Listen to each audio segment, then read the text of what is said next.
Amazing grace, how sweet the sound.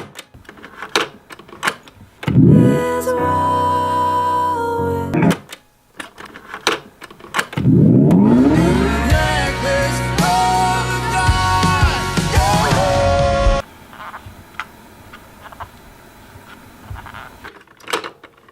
I'm no longer a slave.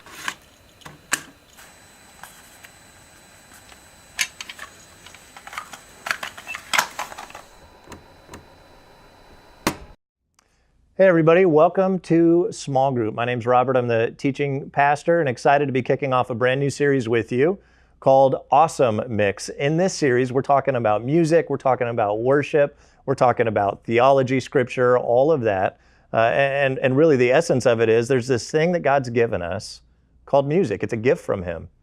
And music, it existed before there was even creation. God sings, and we see that in Scripture. And we also see that one day when God makes all things new and there's a new heaven, new earth, there's going to be singing in heaven. Music is something that's given as a gift, and God gives us this gift, and He invites us then to use that gift to give it back through worship, to connect with God through song and through music. See, music is unique. If you think about it, there's no real material, evolutionary reason to have music. Yet if you look at all cultures throughout history, throughout time, and in every corner of the earth, music is a key part of the human experience. Why? Why is that? There's something about music that connects with our soul in a way that words alone cannot. See, music takes us to a place that words alone can't take us. If you think about this, when you were a high schooler, think about the kind of music you listen to. And we all have different tastes in music. Maybe you like just really excellent music, or maybe you like country music, for example, like one or the other.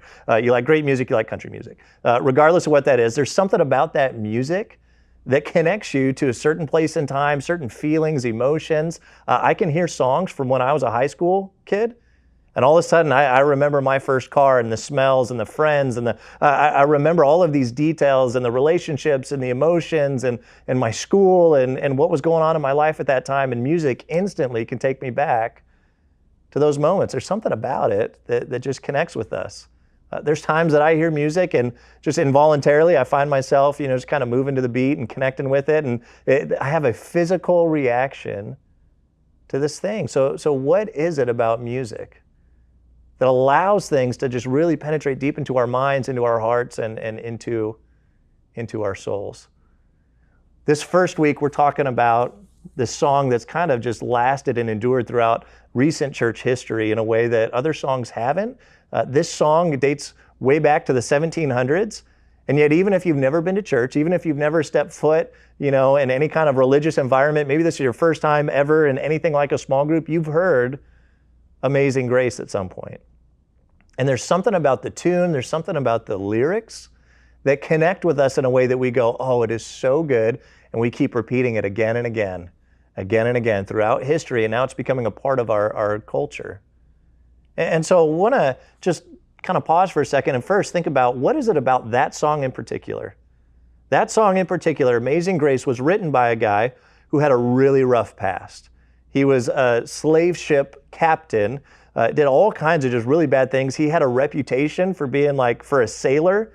He was bad for a sailor as far as his language, how he would talk to people. This guy was he was rough. And then through a near-death experience, his ship almost sank and almost died, and he kind of made this agreement with God, kind of a deathbed confession, God, I'll follow you. And he ended up staying true to that commitment as he was kind of rescued out of that moment and began to follow Jesus and began to look at what Jesus taught and who Jesus is and what Scripture reveals. And as he began to understand that the Bible teaches this message of grace, completely transformed his life.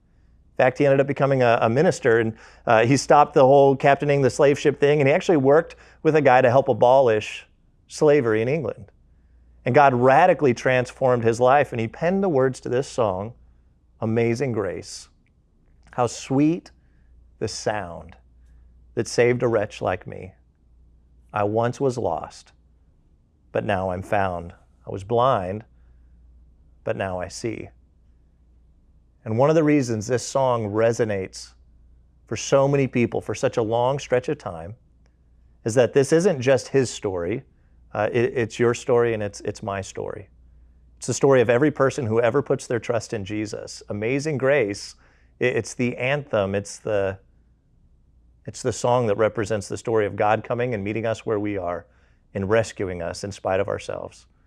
It's this beautiful, powerful song. And there's more songs like it. There's more songs that are powerful. I want to ask the question in the groups, maybe just kind of go around and try and answer this question. Why do you think music has such a powerful role in our lives?